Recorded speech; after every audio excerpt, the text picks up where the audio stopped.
Chime in anytime. Oh no, I'm enjoying this far too much. Haven't you ever seen a rare hairless Wookiee before? Always remember I am fear. Always remember I am happiness. Always remember I am. Always remember. Let's blow something more! Anakin Skywalker was bruised. I destroyed. Doesn't matter where we come from, Admiral. Our will to be free is what's going to be. I am no Jedi. I'm glad I gave you something to look forward to. That thing's not a Wookiee. Hello there, and welcome to Distant Echoes, a Star Wars podcast where we travel through the galaxy watching each episode of every Star Wars TV series in whatever order we please. Truly. And we are doing that more than ever this episode because we are... I don't know what we're really doing. We decided that we were going to make a new segment, and we were going to name it right now, and we have a guest right now. So we're going to do that. I want to finish the rest of your beautiful outline, Cass, because Thank you. You did a good job with it. It's us, your hosts, Tommy and Cass, with a brand new bonus series that we're really excited to unveil today. That we know the name of. We have named it. We have the name. Absolutely. It's ready. It's good to go. Mm-hmm. But just to lay the land for this series, this new series, we're inviting guests to pick their favorite episode of a Star Wars thing. Could be their favorite episode across all Star Wars television. Could be their favorite episode of a series. Could even just be, not an episode at all. Maybe it's a single issue of a comic. We didn't actually give our guests that option. A chapter in a book, a mission or a series in a series of missions in a video game. Could be anything, as long as it's not one of the core movies. Just not the core movies. That's it. And of course, like I said, this is a series that we've had cooking for a while, so we know what the name is. We have the name. Mm-hmm. Do you want to do one word back and forth, Cass, or do you just want to do? How long are we going to do that for? How long is it going to last? Well, we know how long it's going to last because we know the name. Oh God! Oh 10 yeah, words. because it's absolutely 10 words. Our guest is helping us. 10 Yeah. words. Okay, you want me to go first? Yeah. It's a favorite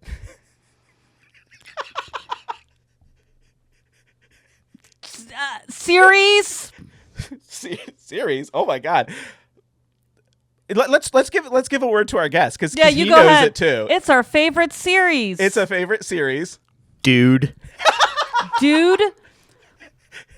Where? Wait, sorry. I want to be clear. It's a favorite series, comma, dude, exclamation point. Yes. Perfect. But do we have to get to the rest of the 10 words? Well, there's more. There's starting 5 a new, more words. Starting a new sentence. Parentheses. Of. Come on, Cass. Can Star Wars be one word? Star Wars. Okay, fine. No, what? We're getting a no. Because it's not, right? It isn't, so it can't be. We I can understand. we can workshop it throughout if we don't like that one. But Okay, wait. Start over. I don't want to start over. Refresh me. I already forgot what it is. We have it recorded. It's a fine. favorite series. What? It's a favorite series, dude. A Star Wars of Star Wars. Of Star It's a Wars. favorite series, dude. Of Star Wars. We missed something. It's on the recording. We got it, and we have it written down. Parentheses. Yeah, you forgot the say parentheses. Parentheses. Yes. Of Star Wars. Okay. Yeah.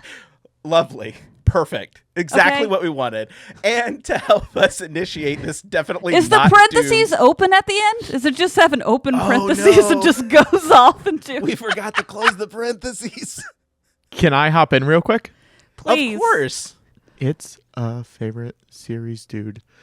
If you count the 2 parentheses as one word each, that is 10. Oh, okay. Perfect. Yeah. Whew. I had to think about it for a second. Yeah. Okay, so we do have a closed parentheses and we have 10 words. Thank God. Okay, we got there. Perfect. Okay. I'm so glad you're here for this, Patrick. In case you didn't know, joining us today, our favorite George Lucas talk show, Cass wrote this, mascot, who happens to be executive producer and booker for the George Lucas Talk Show, producer and booker for ASCAT, booker for Exactly Right Media, and helps run the production of the wildly successful stage Star Wars movie and television special readings that have happened at Dynasty Typewriter that just keep coming, and we pray never stop. It's Patrick Cotnoir. Hey, Patrick. Don't do that to me. Please pray they stop. Don't do that. I can't. Sad. Okay. Well, at some point they have to stop, right? Because there's only so much Star Wars that's been made at this point. I guess. When are you gonna do like start getting into television, the television series? Do droids. Oh man, we did talk about doing the Ewok movies, which is like television adjacent. But my argument is I don't think they're fun enough to be like if you're reading it. I don't think it's fun enough to make it. We dipped our toes in with the holiday special, and I think that was hit or miss depending on who you asked. But those scripts just aren't interesting enough for me. So we'll see. Maybe I would do droids if we just combined all of droids into one reading. I'm okay with that.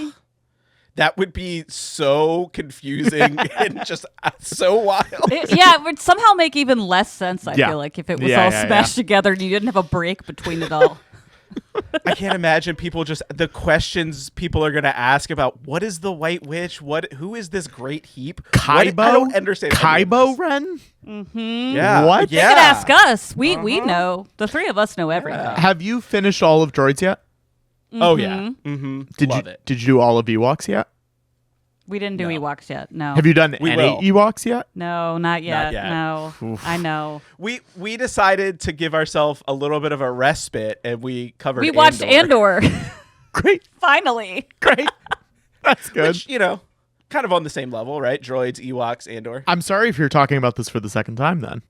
No. Oh, please, for Okay. the love of God. We would love nothing more Okay. than to talk about Andor constantly. I agree. Yeah. There's I nothing agree. we would like more.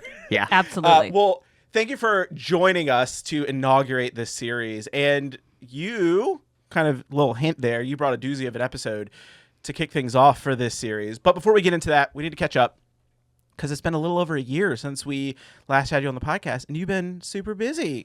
Yeah. How many times have I been on? Is it twice? This is 3. This is Twice, 3? yeah. This Okay. is number 3. This is 3. Okay. And in That's the first exciting. one, you were promoting. When you first came on, you were Yeah. promoting the documentary. I am George Oh, Lucas, wow. a Connor Ratliff Story, and it was the very first Star Wars live read, which was Phantom Yeah. Menace. So That's now crazy. look at you. Look what you've done. Here we are. We're all you've done. so much closer to death. Doesn't it feel good, guys?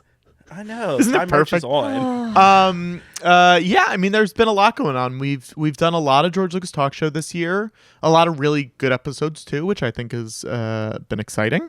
And the documentary's out on Blu-ray. We're up to Force Awakens for the live readings, so we've done 7 of those so far. This will be the 8th. If you're listening to this, I believe it's happening this week. This week. Yeah, it's sold out. It's the 10th, but you can still live stream it from places.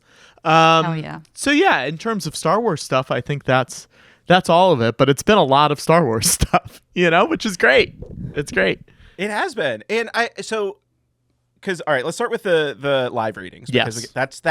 that's coming up, and we'll talk about the Blu-ray as well because there's some really fun stuff with that.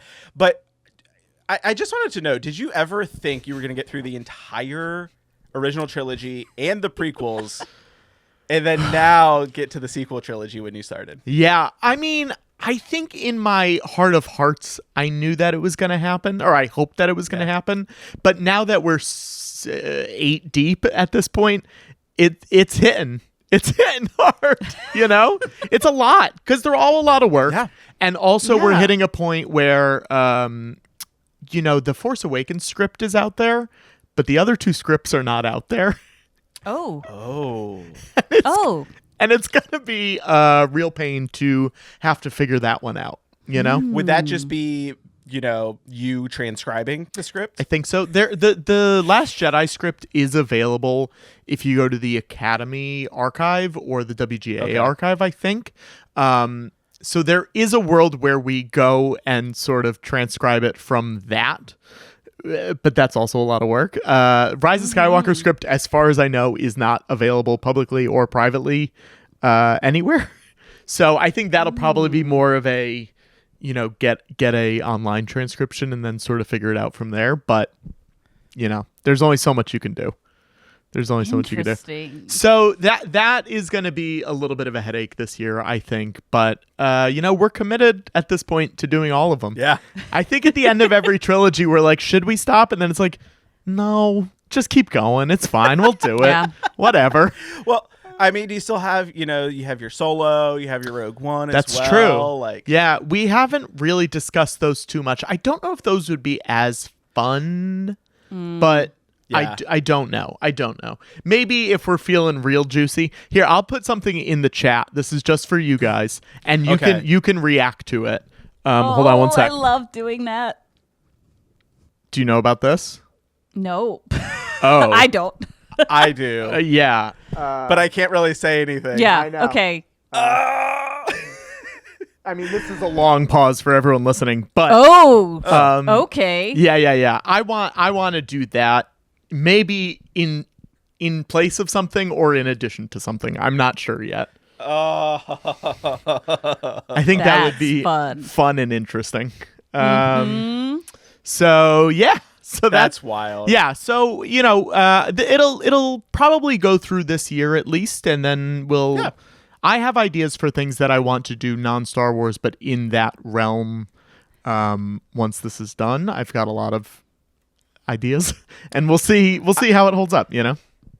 I wonder if, and if you're like, don't say that. Yeah. But like, there's some other George Lucas. That's true. We could do more American Graffiti. Yeah. That's true. We could do a live read of Radioland Murders. Yeah. Yeah. I mean, why not? Have you guys gotten your Radioland Murders Blu-ray yet? I have not. Kino Lorber just re-released it the same month, I believe, as I'm George Lucas, a Connor Ratliff Story, and we were very excited about that. Oh my God. I could have saved on shipping then. That's true. I'm mad about that. That's true. Sorry, so sorry. No, it is all good. We did get our Blu-ray. It was under our Christmas tree. I see it in the background of Tommy's video. Yeah. And there's Look- our Crawley. Yeah. I mean, what a time to be alive. This is great. Well, okay, so jumping back to Force Awakens. Yeah. All right, so we're a week away from the drop. Are there any little tiny details you can give us? Ooh, that's a good question. To be honest with you, we haven't really talked about it that much. We've Great. I mean, there at this point, I think the cast will have been announced. I think you said that last time. I hope so. I'll say this. I'll give you a exclusive, and if it changes, you can go back and edit it out. But I don't think it's you going can say to. we lied. Yes. Princess Leia, playing Princess Leia in this live reading, is Princess Vespa herself from Spaceballs, Daphne Zuniga, which I think rules. That Yeah. rocks. That's Very- my freaking God. awesome. Very excited for that. She's great, and she's very excited to do it, and she just shot Spaceballs 2, so it feels like the perfect time. Perfect time for this to happen. But yeah, That rocks. it's going to be fun. This movie's fun, and I'm happy that we're doing it, and I'm excited. There's some deleted scenes and some deleted stuff that I want to put back in there, so we're working on that right now. And we'll see how it goes. It's always one of those things where it's like, I don't know, we'll see how it goes, and then we have to do a ton of work like 2 days before because we think of we think of like 9 things like leading up to it. We're like, shit, we need to do this. Oh no, we need to do this. This would be fun, and it's a lot of that. So, Well, they've all been phenomenal. So Yeah. they all Thank come you. together very well. Thank you. And we're really excited for the next one. So. It's such a good combination of like improv and also like it's like a weird combination of like preparing beforehand but also not. I don't know. It's like this beautiful thing. and I also think at this point, it's sort of so many of the people in it have done it before that they know what the vibe is, and then other people can either adjust or do their own thing. But to have the people around them that are quote unquote old pros at it is very nice. And also like, I don't know, it's sort of hard to mess it up, Yeah, it's true. like it's just they did less with this one in terms of props or costumes or whatever, or they did more with this one in terms of this. And I think that that's kind of all it is just like, Yeah. you're reading the script, you make it work, people are funny, and as long as you're surrounded by funny people, then it's gonna, I don't know, It's gonna be good. I'm excited for it. I'm happy. I think the cast for this one is really good, and yeah, I don't know. I'm not stressed about it yet, and I need to be stressed about it. I think that's because, spoiler for those listening, we're recording this like a week or so before you're hearing it. I still have one major role to cast, and hopefully it's been done by the time you're hearing this. So we'll see. I'm It will confident. be. I'm Yes. confident Yes. it will be. Yes. We believe in you. I'll also say this. There's someone returning who has not been a part of it in a little bit, but they're returning in a different part, Ooh, I love when that happens. Which I That's think- me always too. so fun. which I think is good. I'll put it in the chat. You guys can find out. This is fun. Oh my gosh. Christmas has not. This is good. This isn't over yet. They're That- so excited. That They're rules. so excited That- for this. Okay. That- I think people who know us Yeah. by that reaction Yeah. might know who the person is. Yeah. Thank That God. Yeah. rocks. Yeah. Oh, I'm so excited. I think it's going to be good. I'm excited. I'm very excited. Oh, that's so awesome. I keep telling people, I'm like, You have to watch it. You you have have to watch these, and also like it's hard for me to like honestly go back and watch like some of the other movies and not I just know. watch the live readings because they're so fun. Like they I really know. are. Like you get such a like enjoyment out of it. And I tell people, I'm like, if you're looking to rewatch Star Wars, like just go watch the live reading. Like truly, they're so much fun. I was just going to say when we were in Japan for Celebration, I feel like that was like the main thing that we were like telling people Oh, to do, wow. is go watch it because we just Yeah. like That's I don't very- know. Everyone wanted to talk about like, you know, just the mainstream stuff, but like we wanted to make sure that like everyone knew about it because I don't know. It was just great. It was so fun. That's very Talk ni- about it. That's very nice of you. I wish I had gone to Japan. I regret it. I thought I was going to have another trip coming that year that was going to cost a lot of money, and then it fell through. So then no. I was like, oh, well, I could have done Japan, but it's fine. Well, Celebration this year is going to be in your backyard. I'm very So- excited. Not this year, next year. Yeah, or next year, rather. Sorry, next Yeah, Celebration. yeah. Sorry, Yeah. I'm already. I know. Are you cooking up something for Celebration? I know that's like a way I don't off, have anything yet. That doesn't mean there won't be anything. I'm sure we'll do a George Lucas talk show that week in LA. That's my gut. But we have not. It's so far away. It's so far away. Yeah, I know. I doubt there will be a George Lucas talk show at Celebration. I don't know if it's sort of one of those Marty McFly playing Johnny B. Good where it's like, I don't know if you guys are ready for it yet, you know, but your kids are gonna love it. So we'll see. It's not up to me. I'm sure we'll apply, but it's not up to me. You know. God, if that happens, I mean, we want to go. Yeah. We want to go just Yeah. because, like, and I told Tommy, I said, if we go, we should cosplay as George Lucas talk show George. I love and that. Watto. I love that so much. That's what I would do. I really love that. I will. I would be surprised if we don't do one at least that week in LA. But again, this is me making that pronouncement, and I haven't spoken to anyone else about it. So who knows? Maybe you'll get 2 Georges. Hey, Oh, hey, not from lack of trying. Well, speaking of George Lucas talk show, and we wanted to talk a little bit about the Blu-ray as well because that is out. You already mentioned it. I just have to say, I think you mentioned it when you were on last time about how you wanted to have a bunch of commentaries Yeah, into a physical release. yeah. Patrick, what did you do? For those who don't know, there's a documentary about the George Lucas talk show. It's called I'm George Lucas, a Connor Ratliff Story. It's available now from Kino Lorber, which is a Blu-ray company. And my goal for it was because it had been out on streaming and it had been out in theaters and all this stuff. And if you had seen it, there was a decent chance, or if you wanted to see it, there was a decent chance that you had already seen it. And I wanted to make this worth it for people to double dip and to go get it again. So there are, I believe, at this moment, and that could change, which is a crazy thing to say. That could change. At this moment, there are 58 audio commentaries on it, 58 separate audio commentary tracks. You literally did an interview that came out like a week ago, and you were like, "There's 57, I think," and now you have another one. Yeah, now there's 58. Because I was in, well, I mean, look, some of the audio commentaries are not necessarily for this movie, Connor, Griffin, and I did one. We wanted to find a movie that was exactly the same length as this documentary, and it turns out that Toy Story 2 is exactly the same length. So Connor, Griffin, and I did a Toy Story 2 commentary track that will hypothetically fit on top of the documentary if you wanted to do that too. Hell yes. Yes. So that's digital. There are 30 that are on the disc, and then there are 28 digitally. There's over 100 hours of bonus features, some on the disc, some digitally. Most of it has never been released, but it also in the playlist, it's got like all the interviews that we did for the doc, all that kind of stuff. And full shows, extended interviews, deleted scenes, all that. There's truly so much stuff on there. It's like as much stuff as you physically could have for a documentary of this size is on there. And yeah, it's exactly what I wanted it to be. And it's crazy that it exists. And it's the first time that it felt real was when I put the Blu-ray into like quality control check it before it came out. Was like, oh, this is a thing and it's done. And I'm like watching it on my television and I have to go through a disc menu to like get there, like even more so than it like premiering at a film festival or showing it to all of our friends in New York. Like that was the first time that it felt like an actual real thing. So it's so delightful. I want to ask, how many are you keeping a tally of all of the commentary tracks that you've listened to at this point? Oh, it's very cute that you think I've listened to them.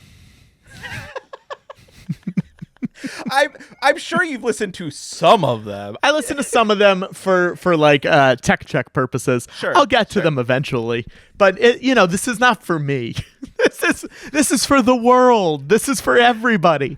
Yeah, I'll get to them eventually. I've been skimming through some of them. The one that I've said this in other interviews, but my favorite one is the Brian J. Jones one, who wrote the George Lucas A Life biography that came out. And he just takes it from like such a scholarly perspective that I think it's very, very funny. Travis McElroy does one for My Brother and Me. And I believe his entire commentary is him just reading the Wikipedia page for Entourage, top to bottom.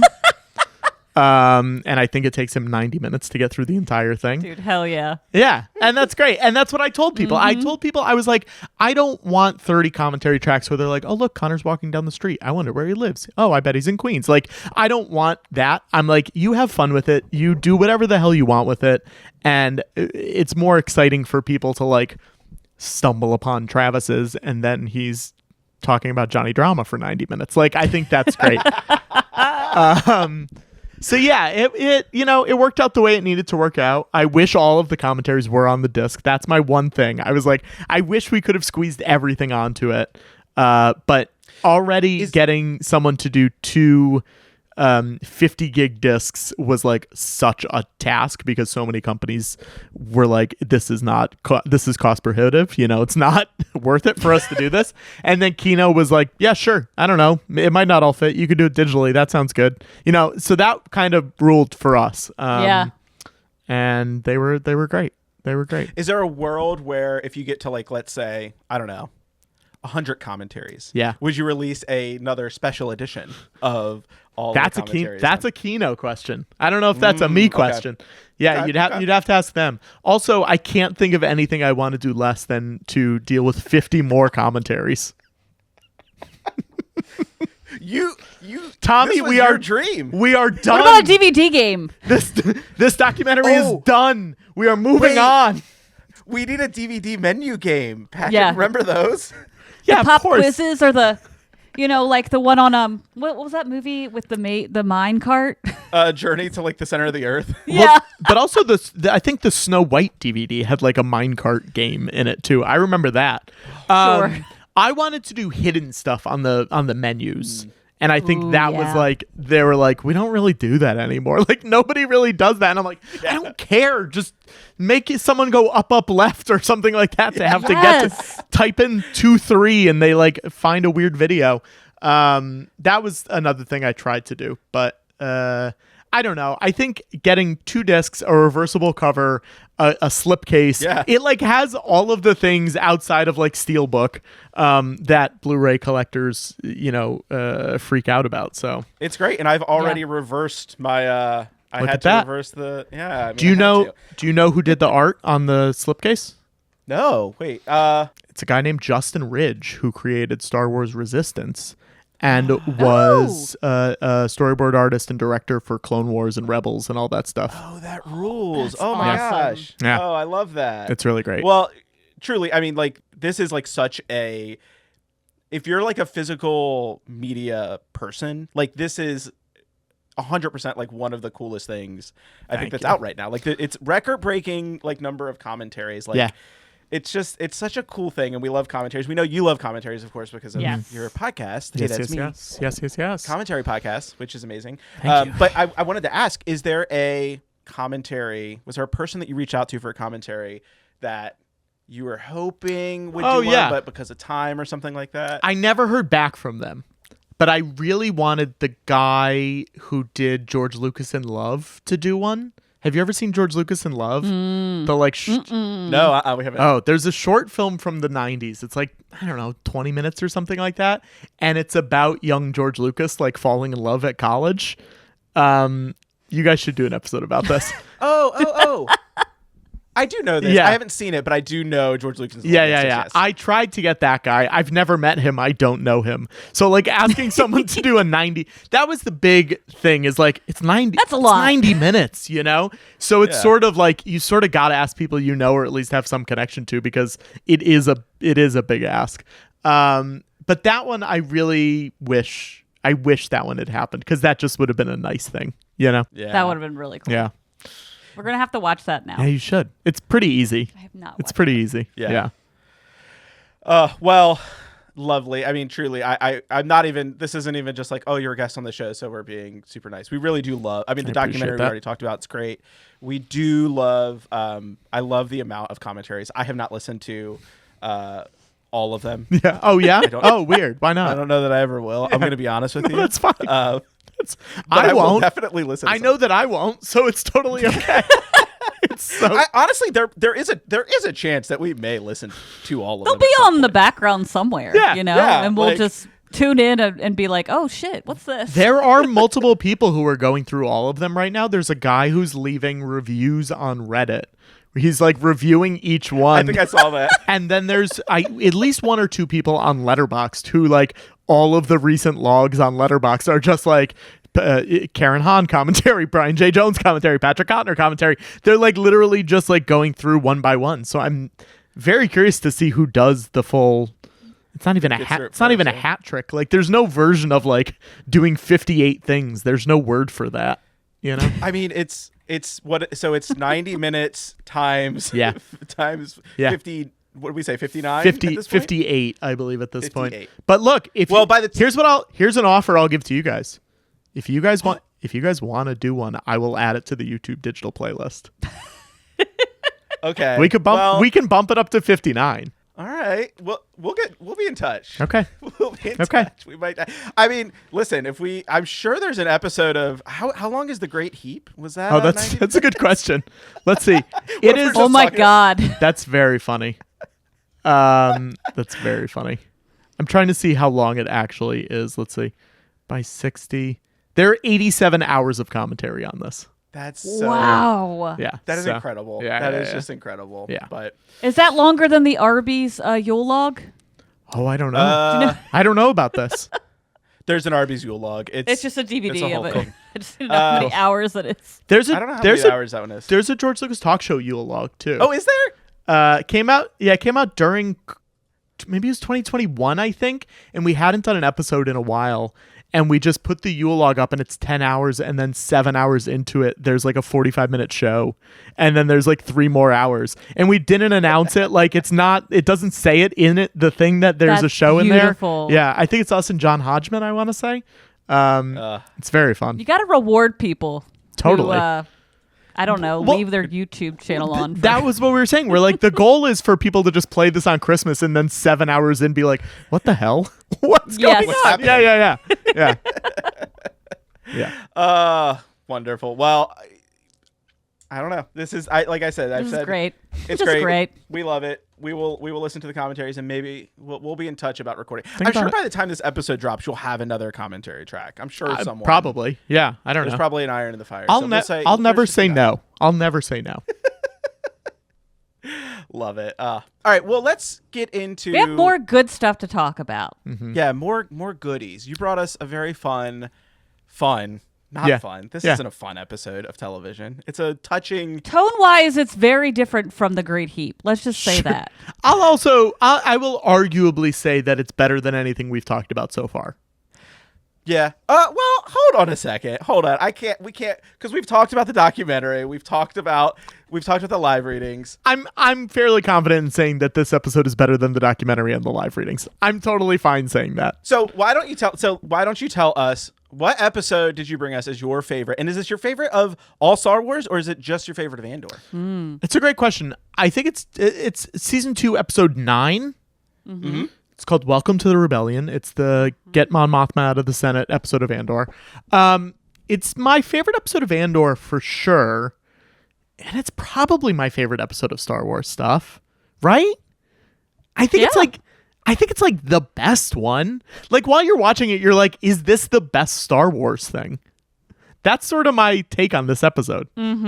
So yeah, I mean, it's listen, like, rewatching this today, like there are beats that I was like, I got emotional again. Like, when Mon Mothma says, like, not to get super deep into the episode already, but when Mon Mothma says unprovoked genocide in the Senate, that, like, still is like a gut punch. Yeah. Like, it's okay. Let's do it. We're getting deep into it. There's a lot of episodes from Andor that you could have picked. Yes. And a lot of episodes of Andor, I think people would say, are like the best Star Wars television ever made. And some maybe even among the best favorite episodes of TV for anyone. I wouldn't begrudge anyone for saying that, like, Welcome to the Rebellion or Rick's Road or One Way Out or Who Are You? Like, any of those are like their favorite episode of TV. So what is it about this episode that, like, sticks with you? I think the thing that sticks with me is it feels like something that combines eras of Star Wars in a way that I love, because it's so much Senate stuff and it feels very prequel-y in a lot of ways. But then it also feels very, like, it's the thing that, like, perfectly, like, bridges the gap in between the two things, I think, in my mind. And it just looks so good. Like, there are shots in that episode. The shot of them, like, running down the stairs after she shoots what's his name? Clovis? No, not Clovis. Cloris, yeah. Or Cloris, yeah. After he shoots him, that shot of them running down the stairs, you're like, it just looks so good for television in general. Yeah. Like, this thing looks so much better than almost everything on television. Absolutely. And the fact that you can watch it and be like, I don't know what's real in this scene rules. Mm-hmm. Like, the shot when he's talking to the guy to give him his press credentials and he's like, you're just gonna have to float, and they're like in that long hallway, I'm like, I don't know what is real here and I don't know what is fake, because I don't think they would have built this whole set for this one shot. But also, like, it looks so good. Maybe they're in some weird Spanish building, like a lot of the other stuff, they're just in Spain or whatever. But I don't know, he's so good in it. Her face when he shoots Cloris is amazing. Like, oh god, she just rules so much. I hope that she, more than almost anyone in this show, I hope that she gets a bump in her, like, career from this. Yes. Oh yeah. I really hope it happens. It'll make me so sad if it doesn't. It's a bummer to me that this show still feels, like, underviewed and underrated. Yes. It really does, right? Even though I think it probably is the most streamed, or was one of the most streamed, like, Star Wars shows. I don't remember the numbers or anything, but, like, I don't know if that's true. I think I would not be surprised if, like, Ahsoka has more streams than this. Yeah. Mm-hmm. Now I'm just curious. Stream Star Wars shows. But if you're gonna watch something and you don't even know anything about Star Wars, this is the show to watch, right? Like, this is the show that people just need to watch, regardless of anything. Yeah. And, like, the fact that the smallest, not even most inconsequential, because I don't necessarily think there are a lot of inconsequential characters in this show. Like, that's the nice thing about this show, is that, like, okay, here we go. Where is it? It's number 2. It's number Number two. 2. Okay. Okay. It's What's number 1? Mando by a mile. Oh, duh, yeah, of course. Mando That makes by a sense. mile, and then Andor's right above Ahsoka, and then Obi-Wan, Boba Fett, Clone Wars, Acolyte, New Hope, which they shouldn't count New Hope in there, but it's okay. It doesn't feel like there are inconsequential characters in this show, like because even the smallest ones, you're like, oh damn it, this whole show wouldn't have worked had this one tiny person who had one line not done this one thing, and I just think that's great, and it really I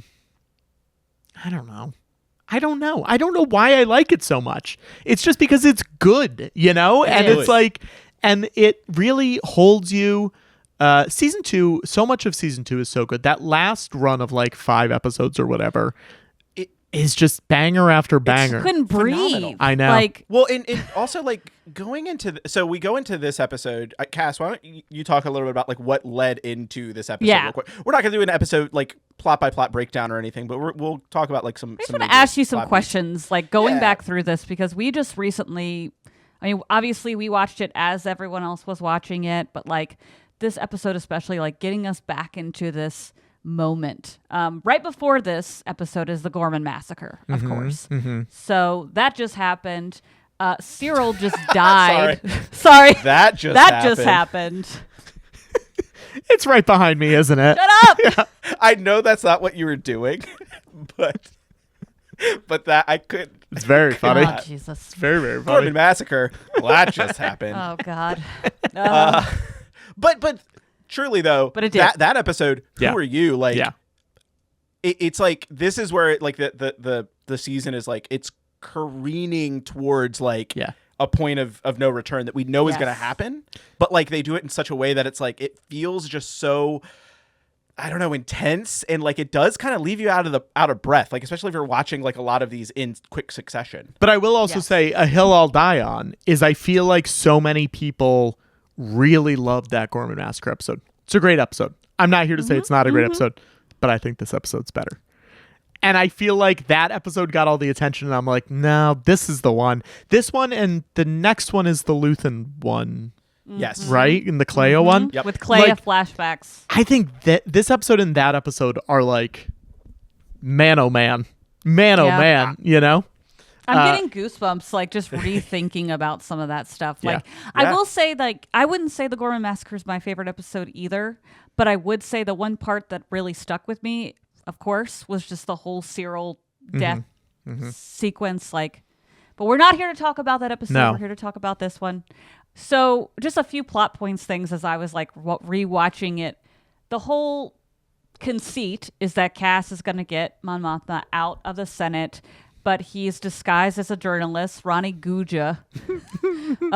What are your thoughts on Cass's like role as like just like all these different like side roles that he has in this season that are just so funny? They're all fun, and every name is so good. Every name he gets in this show, like I was rewatching season 1 with a friend who had never watched it, and just calling him Clem is very funny. Ronnie Guja's so funny. What's the name? He's got a name when he's on Gorman too, when he's like a fashion designer or whatever. He has a name there too. Yes, I can't remember what it is, but it's also like a very funny, silly Star Wars name. I don't know. He's just like, it's crazy to think about how there is more Cassian there's probably, if you added up all the time that Cassian Andor is on screen, it's probably more time than Princess Leia is on screen. Oh yeah, for Like, sure. and Easy, right? probably more than Han Solo, like, or close. Solo might skew those numbers a little bit, like when you add in the movie, but like pre-Solo, I think there's more Cassian Andor stuff now. And that's crazy to me. But he's so charming, and he like really, I don't know, he just feels like he's in this universe, and he feels like he's always been in this universe. And this episode specifically, like, I can't think about Star Wars without thinking about this episode now. Like, this is just like, it feels such an indelible and like lasting part of Star Wars that like feels like it's been around for 40 years, even though it's like less than a year old, which is so silly. It's so silly. That's such a good point. Like, Yeah. we knew nothing about this guy. Like, even from the movie, Yeah. like, we really knew nothing about this guy. Yeah. And I can't think of anyone who could have convinced Mon to come with him than him. Mm-hmm. Like when they're in the elevator in this episode, and he just he has this ability to just like let down his guard and be very vulnerable with people and like the best moments while still being like a leader. I don't know. Although, hear me out. Had the main character of Andor not been Andor, but it was those two guys on the beach that Andor and oh my God, what's his name? They escaped the prison together. He's his friend. Melshi? Andor. Melshi. You remember those two big alien guys that were sitting on the beach? Yes. We love them. What if they had to get Mon out of the Senate building? Dude, hell yeah. That would have been great. So Listen. you say he's the only one, but I want to offer a counterpoint that like I would have liked to have seen those guys do it. Okay, yes. You're correct. We did a whole episode and we talked about how those two weird alien dudes, they're Antifa, they're anti-fascists. Yes, We love 'em. absolutely. They're our favorites. No, I mean, yeah, I sorry, I got distracted because I was looking up screen time for Star Wars characters. I'm gonna be honest. What do we got? Saw you doing What do we got? something over there. We're gonna play a fun little game. Yeah. So the top characters, I'm gonna take them out. Anakin, Ahsoka, Ezra, and Obi-Wan. Those are, and this is also based on Animated. I don't know if this is, animated. Yeah. It's like all screen time. It also has video games and stuff like that in there too. So Oh, geez. Don't count video taking games. those out. That's crazy. Cassian Andor has those four Who is it? There's It's Anakin, Obi-Wan, Ahsoka. Ezra? and Ezra. Okay. And I guess, Ezra. yeah, all of Rebels. Yeah. That's That's crazy. There are Okay. there are 13 characters above Cassian. So I gave you 4 of them. Can you give me, let's just say 3 more. 3 more characters that are above Cassian's See, screen time. but it really screws it by putting in like Clone Wars and stuff. Yeah. Because Yeah. now Yeah. it's going to be like Oppo Rancisis or some shit. And Yes. like, that sucks. That sucks. No, Okay, give him here's- more screen time. I Yeah. love that snake man. Here's the thing. I'll spoil the game. The one that shocked me. So like the Clone Wars characters and Rebels characters didn't really shock me that much. Yeah. Of course, like you mentioned. So of course there's Rex, Hunter, Omega, Kanan. Hunter? Yeah, Hunter. It's wild, right? Lise, Soleil, and Kai Brightstar from Young Jedi Adventure somehow have more screen time than Cassian Andor. That's crazy. This That's wrong. I hate this list. I hate this list. Nothing against Young Jedi Adventures, but I don't like this list. Sure. And Leia is like way down, of course. Leia is much further down. Gets beat out by Grogu, 3PO, of course, Boba Fett, Chopper, Echo. So yeah, you're Wow. right. Wow. Cassian So- has more screen time. Than Okay, Leia. so wait, I don't like let's any take of out this. let's take out animated, mostly Yeah. animated people. Okay. What are we? Who are like the main live action guys?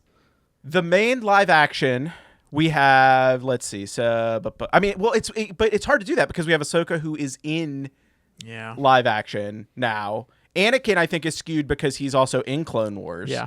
Where are Luke and Han? Yeah, that's what I'm wondering. Where's Luke? Where is Luke? Good question. 300 he did a lot. Luke is just above 3PO. I'm questioning. I'm just going to be honest. I don't know how reputable this source is, but Yeah. I mean, they have the numbers, so I'm just going to go Sure. with it.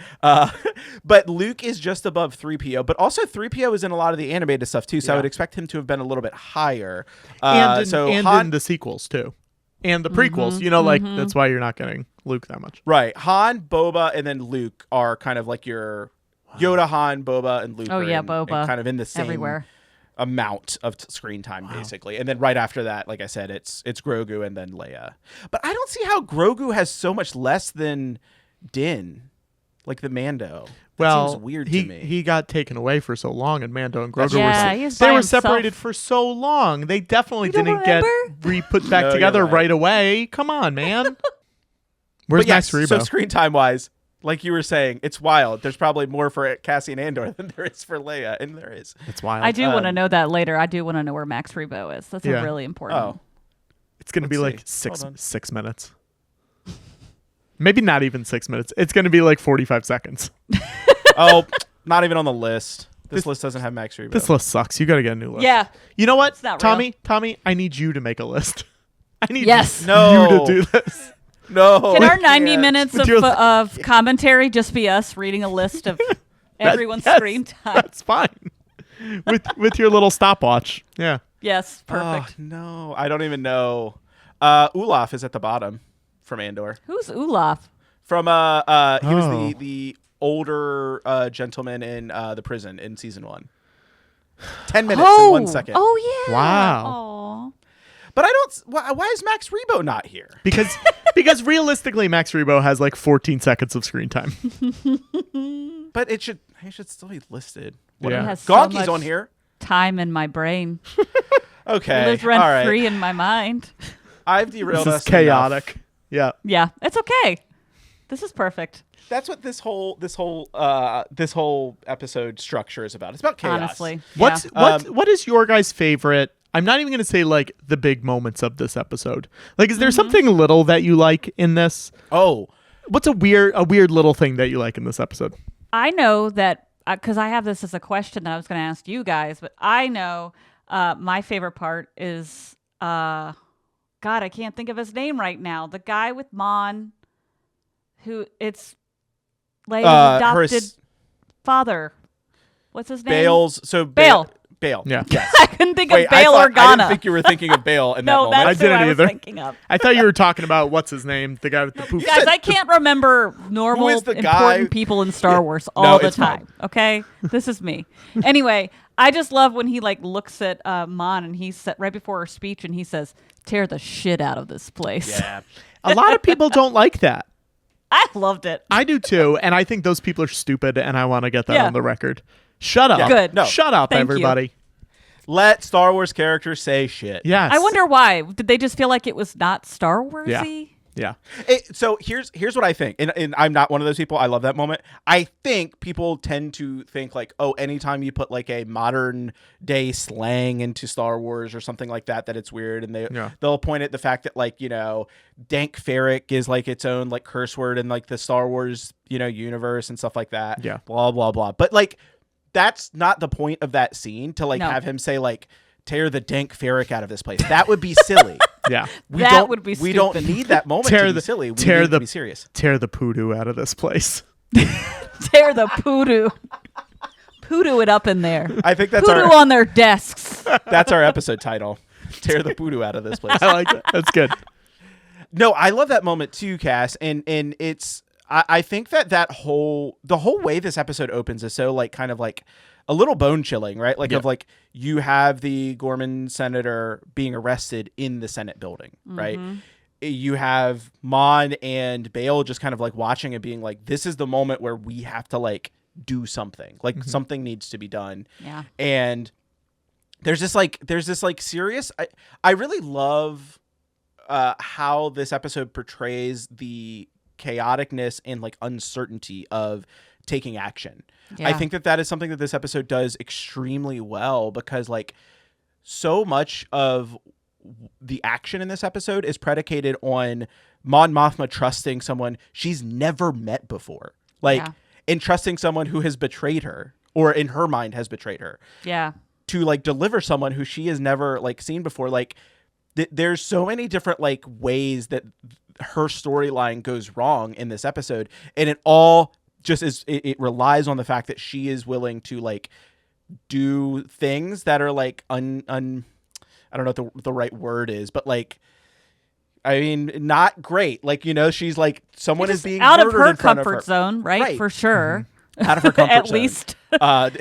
Putting it mildly, but like, I think that that's something that's really beautiful about this, because I think that this episode and this whole series and season especially is like very much like rooted in, like, we talked a lot about like the real world mythology of Star Wars, and like Andor has its own very like real world mythology of like revolutions and things like that are they're drawing from. And I think it just portrays that like level of like, there is so much chaoticness in these moments, right? And it's you even as the viewer don't, even though we know like both of those characters survive, like there's moments where I'm like, are they gonna die? Like what's gonna happen? Like and it just does that so well. But Yeah, I mean, there are so many characters in it. The nice thing about this show is that, I mean, and this is not necessarily this episode, but like, it is crazy how many characters I thought were going to die and then they didn't die. And then there were characters where I'm like, they'll probably survive, and they didn't. And it's the fact that there are so many characters that like we don't know what their deal is for the most part. Really adds to that tension. You know, like even I can't remember what his name is, but Mon's guy, the one that she kicks out, her like assistant, Erskine. But Erskine's in Rebels, so like, you know that Erskine makes it. If you know, obviously not everyone knows that Erskine makes it, and the three of us know that Erskine is at Rebels. Most people don't know that Erskine is in Rebels. I couldn't remember Bail Organa, but I like shouted Erskine's name. I That's how my was brain thinking works. that. I was like, that's who I thought you were thinking of before. That's when what you I did said too. Bill. Yeah. What the fuck is wrong with me? But even like Erskine, you're like, Erskine feels like he would die in this episode, you know? And the fact that he shows up later, it sort of goes out of your mind because you're just so wrapped up in it. I don't know. When he shoots the lady who's the spy, who's trying to get Mon out of there, you know, whatever. But like, that moment is so good. This whole hour. Anyone else? This whole hour is me just being like, that's so good. It's so good. Oh, I love that. Yeah. That's honestly how we were the entire time we recapped. Yeah. Like we just kept gasping and just like, ugh. Yeah. I actually have a question. I have a question following up that part though with you. So you have to think a little bit about, pretend that you haven't watched the next few episodes yet. Okay. What were, like where we are right now in this episode, in this part of the series, what were your thoughts on like some of the big things? Like, did you have any speculations about like Clea's whole deal and Bix, especially at the end of this episode? Because we get Bix leaving at the end of this episode too. I think something that I like about myself, and there's not many, there's not a lot. Don't but say that. one of the things that I do like is that I don't like speculating about things. Because I say to myself, whatever I think of, it's not going to be as good as whatever it is, you know? And I don't want to be disappointed if I do, for some reason, think of something great and then it's not that. You know, like I there's a lot of movies that I'll watch where I have a preconceived notion of what I think it is because of pop culture just seeping it into my brain or whatever. And then you watch it and it's not that. And you're like, I didn't like that because that's not, I wasn't in the mood for that because I thought this is what I was getting. And I think that like ruins a lot of media for me in a lot of ways because I'm just not in the zone for it. And with a show like this, I do like reading spoilers. I do too. When spoilers come out, like I like reading Star Wars leaks. I like all that stuff because either they're so wrong that it's very funny to look back on, or they're right and it's like fun to hear everyone talk about it. And I think that that's different. But this show specifically didn't have a lot of leaks about it. And a lot of people didn't really know a lot of the big stuff in it. And I think that that's very impressive. So I sort of liked going in not knowing what was going on. A lot of times when like Mando would come out, I would wake up and accidentally see something. Oh no, it's a picture of frickin' Reese or whatever in an episode, and you're just like, oh, I guess Reese is in this one, like something like that. And who cares? You know, whatever. But this show, I tried to avoid. If I wasn't going to watch it right away, I tried to avoid looking at stuff because for some reason, getting spoiled on this show was like not as fun. And I don't know why that is. I don't know why. But so there wasn't a lot of speculation on my end. I think there were things that, again, I was like, oh, well, that person's going to die. That person's going to die. That person's going to die. But also, I don't necessarily think that like death is the only. Saying that someone dies is not necessarily a spoiler for me, just because you're like, well, what's the context? What's like give me, I need more about that. That's true. And then they don't die. And you're just like, oh, I guess Vel's just out there. I guess Clea's just out there. You know, all that stuff it's so interesting. Because for Tony Gilroy, the fact that now some frickin' Marvel writer can go write a Clea comic book, I imagine would drive him insane. I feel like he would fucking hate that. And that was why I was like, oh, everyone's dead because he's not going to want anyone else to touch this and he's never coming back to do another one of these. Like, and that was the thing that like really shocked me about the next few episodes was just like how open he left so much of it. in a way Oh, that yeah. was satisfying, but also like, I don't know. It's very funny that like Vel and Clea specifically are still alive, and that those two freaking nerds and a Wookiee get medals in New Hope. Where I imagine Vel and Clea are like, what? No, what about us? Yeah. Like, what do you mean? Yeah. Dude. We did so much of this. So yeah, I don't know. I love that. That's such a fun Yeah. just thing to think of. And the irony, of course, is that we all know that Cass dies, but even still, I was like vomiting, like, because the way that it ends makes it so much more impactful. Like, oh, Jesus Christ. I'm going to be so, if they ever bring that child back, I'm going to be so mad. I know. I'm going to be so mad. Here's the thing. I had a conversation with someone about this because they were like, a lot of people were like, I wasn't a fan of the fact that they did that because now it's just like, it reeks of Disney being like, well, give us something that we can bring back. And like, whether or not that, I mean, Tony Gilroy, I think, is on record saying like, this just felt like the right thing to do for this character. Like it was all, and I tend to trust him. I feel like he's been honest about a lot of stuff. So it's beside the point, but like, I don't fault him for doing that. I think it like in the structure of the story, like I look at Andor a lot differently than I look at a lot of other Star Wars stuff because I look at it as like, you know, like whatever comes after this is like, it's, you know, they have no control over that. Yeah. This is such a like a piece of like, this is the art, like everybody, and I don't just mean Tony Gilroy, everybody that worked on this is so much their vision, right? Yeah. Like, and it feels whole, it feels complete.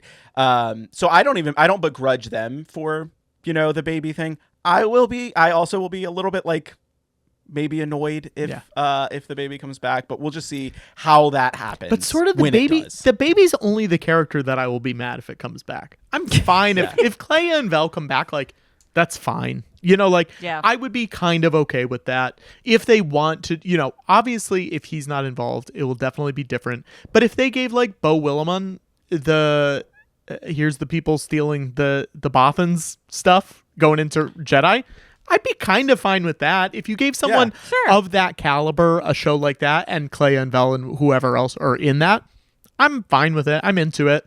I don't necessarily think that's going to happen, but because it seems like TV is not their priority anymore. Who knows? Who knows? Who knows? Yeah. Real quick, I want to talk a little bit. I mean, there's the really big moment in this episode, which is Mon's speech, right? Like that is, and first of all, we should note like this episode like did win an Emmy for writing. Yeah, and I think a big reason of that is Mon's speech, right? And there's actually there's an interview with Dan Gilroy in the February 2026 issue of Empire magazine that's like, it's already out now. But I want to just talk a little bit about what he says about that speech. And I'll just read a little bit of his quote.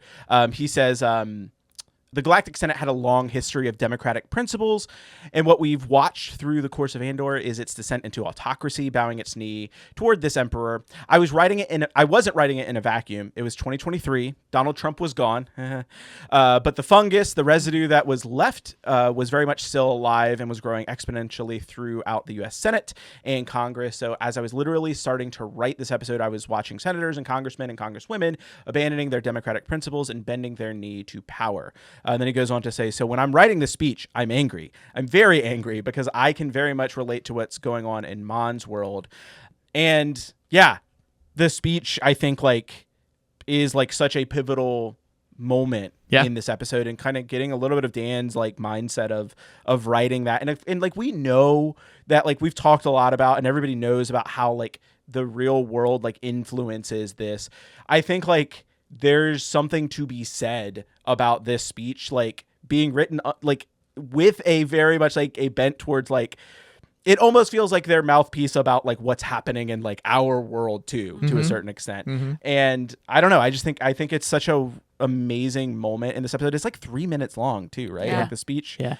Are there any specific lines that resonate with you, Patrick? Like that you just... Ooh, that's a good question. Your favorite episode? Yeah, that's a great question. I'm going to look at the speech and see. Yes, go ahead. Yeah. Yeah, I just want to pull it up because even if I say it, I want to make sure I'm getting the line correct. We told you to memorize it before the episode. No, I know, what? and I'll do the reading later. I'll do the live Great, reading of great. it for you. I mean, the loss of an objective reality is perhaps the most dangerous. Like that's Yeah. like it. Yeah, every line in it just feels like a God damn it. You know, like Yeah. Yeah. The wrong people are watching this show. You know, it's that kind of Yeah, I thing. where know. you're just like, yeah. I think almost everyone who's watching it is like, yeah, 100%. You're right. You know, and the people that this needs to get to are not the ones who are media literate enough to understand what this kind of thing is saying. Yeah. Yeah, but it's just when truth leaves us, when we let it slip away, when it's ripped from our hands, we become vulnerable to the appetite of whatever monster screams the loudest, you know. Yeah. I think those two are probably the best two. But it's also it's nice that this whole speech exists. The one the thing that I'm like, I wish they didn't have to bend over backwards so much to make fit is, you know what I'm gonna say, Tommy. Look at that. Look at that smiling face. He knows what I'm gonna say. Yeah. The speech in Rebels where she's like giving this speech, I'm like, you could have figured out a way to like intertwine what she says in that speech and like having her wear the same clothes. I understand that it doesn't fucking matter and like none of it matters, but at the same time my brain is like, so she gave a second speech in the ship, like, and that's what they're showing. Okay, I guess so. Yeah. And the first speech is were gonna ask about that, Like, it's yeah. so much better. Yeah. So I wish there was a way to make that fit a little smoother in it, but also I don't know. I mean, I think they have the excuse that they're like, oh, the Empire has doctored the speech, and that is what is being put out there. I feel like that has been what is said, which is fine. That's a fine answer, but I don't know. It just it doesn't even rub me the wrong way. It's just like it's like when someone like pinches you and you're like, ow, why did you do that? That's annoying, you know? It's kind of that. Honestly, I think I would have preferred if they hadn't even like commented on it in Andor. I wish that they had just like if they had just like done the speech and they didn't say anything about like she's making a second speech. I think I would have felt a little bit better about it. I think that is the only moment of the episode, if I have any like criticism of this episode, is like that feels a little off of like they could have just been like she gave the speech and now she's getting transported on a different ship. Like it kind of takes you out of it. It takes you more into like, how are we fitting this into the context of the lore versus like what's actually important about this entire show? I guess I'm going to say 87% of people watching this episode, they have no idea what that's about and it doesn't matter. Yeah. You know? So I think it probably is fine in the grand scheme of things. And like, obviously not a lot of people are being taken out of it, but it is, I don't know. You either want everything to match up perfectly or just like not at all. And why are we doing this? And this whole series is like so. I mean, it obviously it fits into continuity and it fits in with stuff, but like I feel like it's so much like that is not ever. That's like priority like 50 for them. In making this show is like getting stuff to fit in. So when you get those moments where it's like, oh, they're really trying to make sure like like this still works in continuity. That I think that's why it feels a little. But bit I off, do the thing I really love and I think is very funny is I feel like I saw Gilroy. Was Anaheim Celebration no, it wouldn't have been before, right? Before season 1? That was, I think, because Anaheim was the first running of the prisoners. Okay, so that's that was right. that was season 1. I think. But it seemed like, you know, before the show came out, he was so cranky and he was so like, I don't care about any of this stuff. And then when he's talking about season 2, and maybe he's just putting the PR spin on everything, but when he's like, I was talking to Pablo Hidalgo about the Tarkin massacre and I found out about it. And you're just like, it's so funny how he's like, there are things that are good in here. And I was able to take those things and make them better. And I just think it's very funny that he like kind of figured out a way to make it work for himself to actually go in and like use weird pieces of corner lore that haven't been used before and figure out how to make that good for his show. You know, I just think his attitude shift is very funny. It is. Yeah. It's very, it is very funny. And Anaheim was 2022. So I think that would have been, right? Because Andor came out in 2022. No. When did Andor premiere? We should know this. 2022. Yeah. Yeah. Okay. Did. Okay. Yeah, the speech. I mean, like I said, I that is still the moment where like I still get emotional just like watching it, because it's like it's so even outside of and they talk about too, like they wanted to make it timeless. They wanted it to feel like you could place it anywhere, like a lot of the show. I will note that in that same interview I was talking about before, they talked about Tony. There is a longer version of the speech that Tony helped cut down. So I'm curious, like what else was in there. Apparently she talks more. Put the whole thing in. Right. Yeah. Well, apparently she like talks more about her colleagues in the Senate and like calls them out and stuff like that. That was one of the things you mentioned. But Well, there's that great moment there's that whole other part where all of these, they start booing. Yeah, even before that, like all of them talking about, the fallen soldiers at Gorman and all this kind of stuff, and her having to sit there and listen to all that before going on stage. Like the setup is just so good. And it's okay if you didn't, but did you rewatch this recently, Patrick? I rewatched it right before this episode. Oh, yay. Yeah. Okay. But the reason I asked was there anything that you noticed this time around that you didn't, that you were like, oh, I didn't notice that before? Well, I was mostly, because I've seen this, I don't know, this is maybe the third or fourth time I've watched this. I feel like I was just looking at the set so much more than I have in the past. Like that was just kind of my thing. I like watching the backgrounds of things once I've seen it a bunch, and just like checking out people in the background and weird aliens walking around. I wish there were more aliens. I wish there were more like, and this is a big Star Wars issue for me in general, where they are very excited to show off new aliens.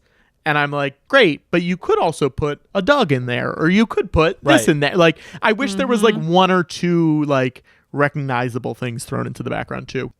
But yeah, that was kind of my big one this time, is just like watching things in the background and just marveling at the production design and marveling at the, ability to create these buildings from real buildings that exist in the real world in some cases, and also from, just going off of what feels Star Warsy and what doesn't. And like, this feels like the same building as it is in the prequels. And that rules to me. Like, I don't know. Cool.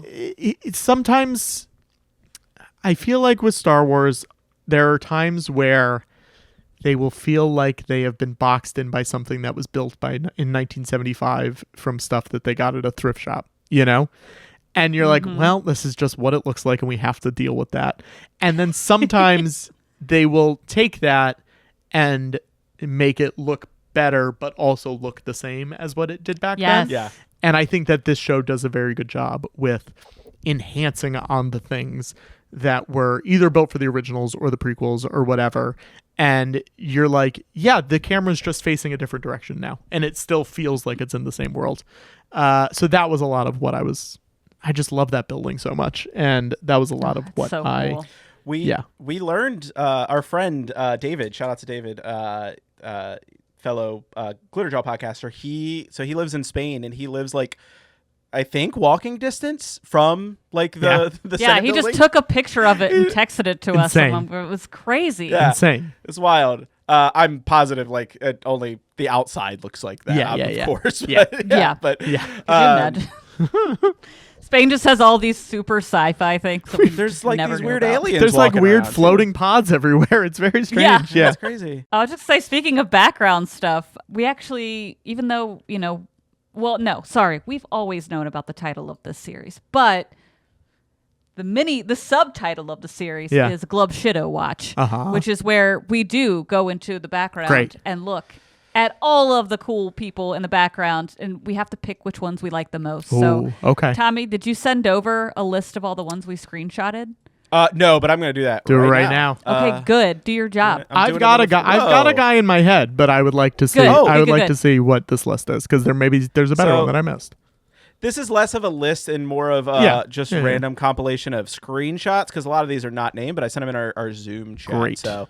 I mean, the great news is none of these are the people that I was thinking of, so that's good. Oh, interesting. Wild. Okay. Well, so all right, let's describe a few of these casts, because like you picked out a bunch of these. So go through the ones that you found first, and then I'll mention mine, and then we'll get Patrick's. Okay. Well, these are literally just all the cool guys that I could find while I was rewatching it. I would just stop it and, there's like a half second of a not blurry part of them, and I would like take a screen of them. There's all sorts of cool dudes in here. The first guy has his own like picture and in Wikipedia though. He's one of the senators. And I just liked him because he was like angrily having a conversation with some dude like before everybody I guess was like coming into the building. And he's got this like great like goatee beard that's like underneath his like completely underneath his chin, like no facial hair actually on his face. My favorite though is when Mon and Cass are finally exiting the building after that really cool like spiral stair that you were talking about, Patrick, and they're about to go to the driver. There's like these really cool like cunty women behind them in these like really elegant long robes, but their heads are just like polished black orbs. And I just love them. I just want to know what they're about. Yeah.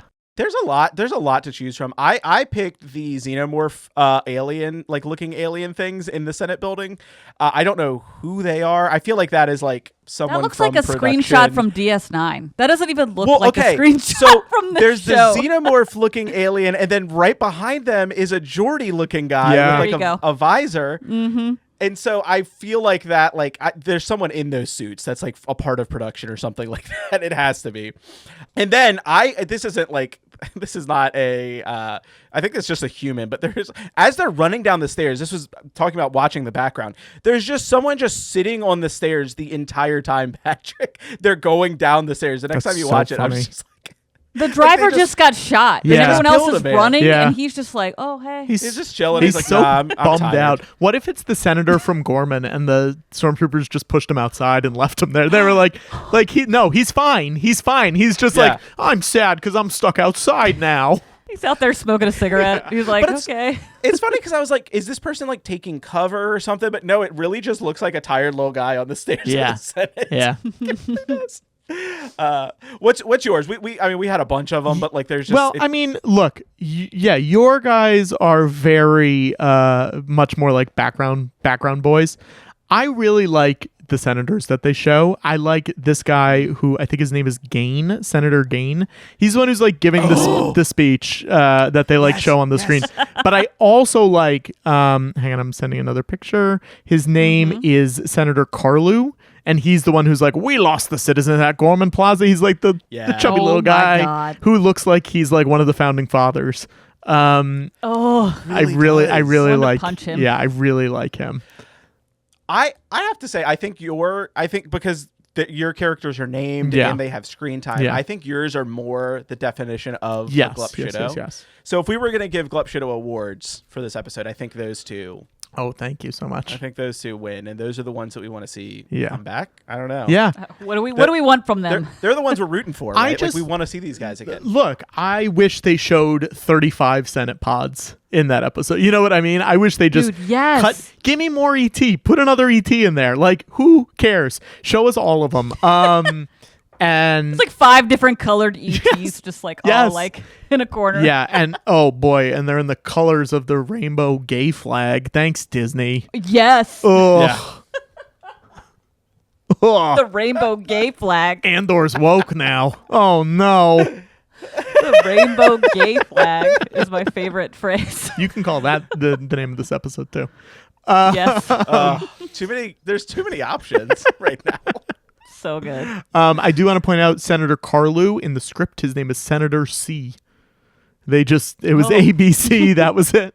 And I think that's fun. That's so fun. There was also one that kind of looked like a Furby. Yes. That had some Yes, talk yes, yes. time too. Their name is Senator Nico.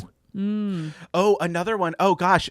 The two, and these are true hero characters. The two Senate staffers that lock the door. Yeah. And won't like open it back up. Like those two, I think I want to see their adventures. Also, after this. the Oath Keeper frickin' rules.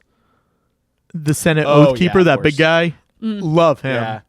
Big fan of that guy. for sure. I do wish it's a bummer that, and this is, oh God, I hate that I'm even saying this sentence. It's a bummer that Masameda's not in this show. Like, I would have loved Masameda to be in this show. And it feels like he would have been the Oath Keeper, like a similar Yeah. part. I'm happy. It's fine that he's not, but like, I do wish. He's so cool looking. Yeah, and I don't know, you mentioned Sly Moore. Give me a little Sly Moore action. You know, we love slime. Give me more. Give me more. How do you like it? You know. Have you read? Have you read Reign of the Empire: Mask of Fear? No, I haven't. I think you would enjoy that. So Masameda does make a couple appearances in that book. Good. It's a very, very good book. I was very pleased reading it after or maybe during Andor, but it does dive a little bit deeper into like Saw Gerrera.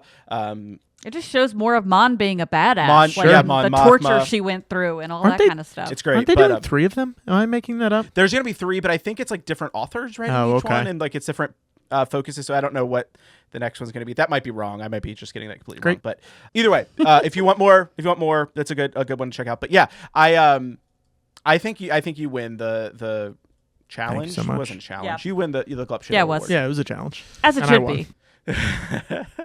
Well, is there anything else that we want to say about this episode? Because I think we're at a good closing out point.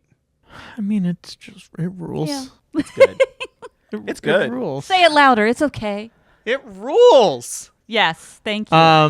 No, I don't know. It's what Star Wars should be, and it's one of the things that Star Wars should be. Yes. I'll say that. It's one of the things, and it's the thing that I wish there was more of. Not that, because I was gonna say it's what I wish stuff was more, but I don't think that that's true, because I'm glad that there's room in Star Wars for the Book of Boba Fett and this. You know, Yes. Yeah. I think they both should 100%. be able to exist, and they both can exist. And when someone says something is not Star Wars, it just means they haven't watched enough Star Wars, because you can sort of make almost anything Star Wars, and like as long as you just do it well, it will fit in that world. I think it's very rare that there is something that I would fully say, no, absolutely not, get it out of here. But I wish there was more of stuff like this, because it's just working at a level that is so much higher than most TV in general, and something that I wish more, I'm being diplomatic with how I say this, I wish more creatives who were working at this level were not scared away from either working on IP or on Star Wars IP specifically, for the for the fear of their stuff not making it past the finish line or not coming out the way they want it to. I wish that was not the case, and I hope that someone can watch this and be like, well, if they can do that, I should be able to do that too. And I hope that they have not completely abandoned Disney Plus, or mostly abandoned Disney Plus, because I do think that this proves that Star Wars TV is like, I don't know, this jerk off motion, but vital and important, and like good, and good for the cultural landscape at large. And I think that it being in theaters is also great and good, and Star Wars should be in movie theaters, but like at the same time, not everything needs to be in a movie theater. And I don't think that the majority of this show would need to be on the big screen. I think there are for sure episodes that like would be rad on the big screen, but like Sure, not everything needs to be in a movie theater. And I think that this show is the epitome of that. And I don't know. If you're listening to this, you've already watched it, so I don't need to tell you. But like, go make your friend who hasn't watched it watch it. Yep. we keep trying. I'm telling you. Yeah, I believe it. Like every other day, like something will just come up, and I'm like, God believe it. damn it! Why haven't you watched I know. Andor? I know. Someone who's never watched any Star Wars stuff is like, I'm looking for something to watch, and I'm like, hey, Yeah. I got Yeah. you. It's hard Watch because Andor. the first few episodes are a little slow. They're not like very slow, but it is like a little bit harder to get into it from the very beginning. But then once you go back and you're watching the first few, once you've already seen it, you're like, oh, well, this is just as good. It's just, it takes a little time to get used to that pacing. And I think that so many shows get hurt with that, when you're like, oh, well, it really picks up in episode 7. And you're like, I don't want to watch 7 hours of like stuff that I'm not super into on the first go around. And I don't know. When it was airing the first time, I had trouble doing the week to week thing.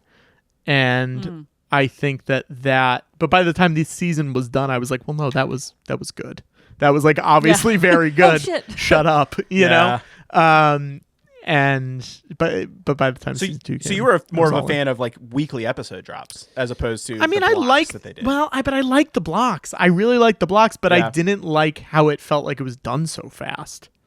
right. When you were like, Same. "What do you mean? It Yeah. just started," and now it's like a month I later and it's know. 4 done. weeks. I know. That's all it was 4 weeks. It's It too was just sh- kind of like, what are y'all doing? Yeah. Like, Yeah. it's one of those things where I think about it. And I'm like, as a business decision, doesn't it make more sense to stretch it out? Like, not to give like the capitalist corporation I like know. ideas for making more money, But like, I do think on that season 1, if there's a quote unquote boring episode, it makes people a little less likely to come back and true. be excited for the next one. If you're like, man, Fair. we've had 2 boring ones in a row, and watching the whole story play out, I will say I do wish if you're gonna release these in blocks like this, just edit it into a movie.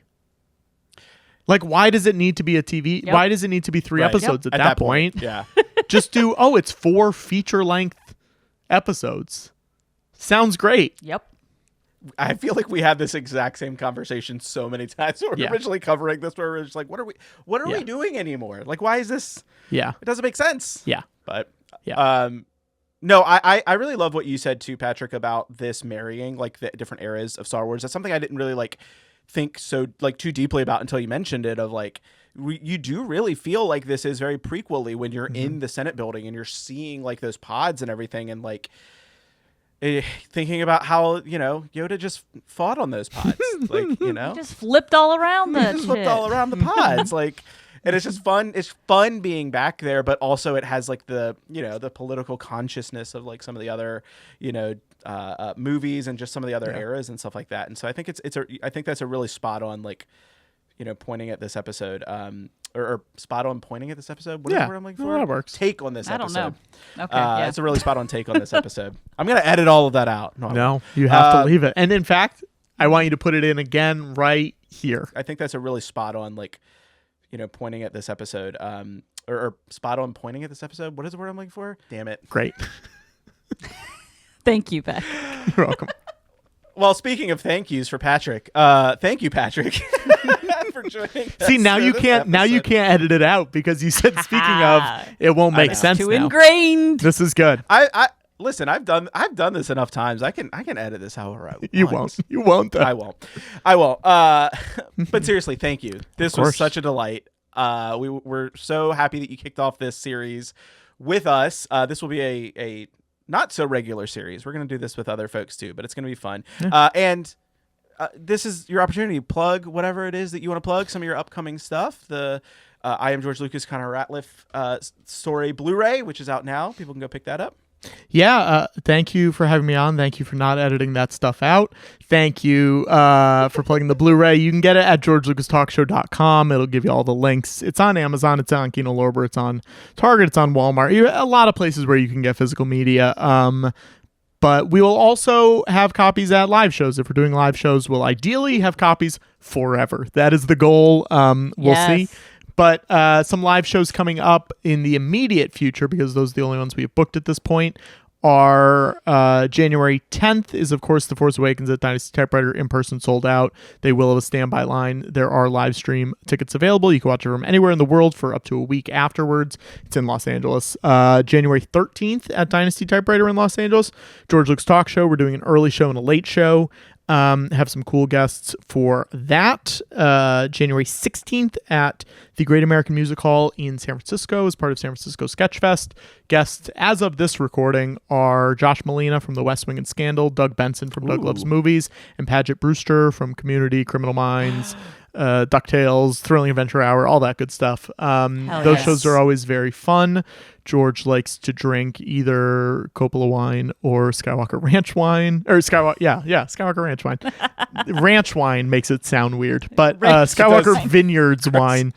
And it usually gets very much off the rails very quick in a very fun way.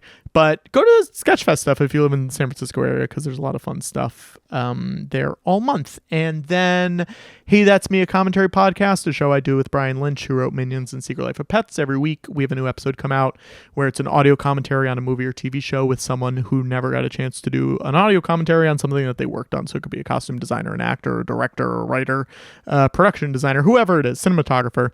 We've had some really fun episodes out recently. An episode I really love that just came out is the Bonnie Erickson episode, who was a puppet designer for the Muppets and builder. She built the original Miss Piggy. She built Statler and Waldorf, like so many insane things. And we watched the pilot of so freaking icon. cool. We watched the pilot of the Muppet Show, Sex and Violence, with her, and I did it in her kitchen, and it was crazy. It was really crazy. And then we stopped recording and we talked for like another hour, and I asked her all the real goss. I got all the real goss out then. I was like, okay, all right, now tell me about this person. Tell me about this person. Tell me about Hell this. yeah. And that was a true dream come true. Also, recent episodes of George Lucas Talk Show up on YouTube. There's a really good one that we just did with Kathleen Turner, Clark Gregg, Rachel Zegler. There's a good Seth Rogen, John Hamm one, Rich Summer, that came out mid last year. There's one that just came out a few days ago with David Patrick Kelly from Twin Peaks and Jerry Horn himself and Kate Micucci. That's really fun. So you can go watch all those, GeorgeLucasTalkShow.com. Follow me on Instagram at Cotnoir. And I think that's it because I've said so many things. Did you breathe? I don't think you did. No, it's really like ingrained in my head at this point that I can just like, I know the things and I could just plow through them all great. ideally as quickly as I can. And we'll link it all as well. Thank you. It'll all be linked. So all of that was for naught. Just go look in the description. Exactly. yeah. And hey, we need you. We need you at some point. Yeah. You know. Just think about doing it if y'all come back to the East Coast, doing a DC show. I'd love to do a DC show. Raleigh show. Somewhere, you know, closer. And thank you. We're being selfish. No, I appreciate that. And I also want to thank you for not editing out that part of the episode earlier where you messed it up. I do want to thank you for that. At this point, I'm just going to edit it in at the end as well. Good. Like, it's just going to be good. Music, just over the outro music. Yeah, that's great. I'm just going to play it over the outro music. Yeah. Well, speaking of the outro music. Here it is. Here it is. If you like this episode, consider sharing it with a friend or on social, dropping a comment or a 5-star review. Those really help us out. You can also follow us on Blue Sky and TikTok, where we're at Distant Echoes Pod, or on Instagram, where we're at Distant Echoes SW. You can also follow us each individually. Cass, where are you located in this galaxy? I am Gonk Binary on Instagram and Blue Sky. I'm at Awkward Comma. You can also check out my other show, Lee Carvalho's Podding Challenge, a Simpsons gaming podcast where my pal Derek and I are playing through every Simpsons video game ever made. We just finished The Simpsons Hit and Run. Woohoo! Oh, that's the whole reason we started. That's a good one. We started, Yeah. one of my favorites. Yeah. The Re-release whole reason it. we made that show. Yeah. Yeah. We're, of course, also a proud member of the Glitterjaw Queer Podcast Collective. If you're looking for other queer media podcasts, check out the full roster of Glitterjaw shows at glitterjaw.com. The gay rainbow. The gay rainbow flag. Tune in next time when I think that's a really spot on, like, you know, pointing at this episode. Or spot on pointing at this episode. What is the word I'm looking for? And I'm just going to cut in just that audio again here. Why Thank not? you. I don't have to think of something to say on the fly. Goodbye, everyone. Bye.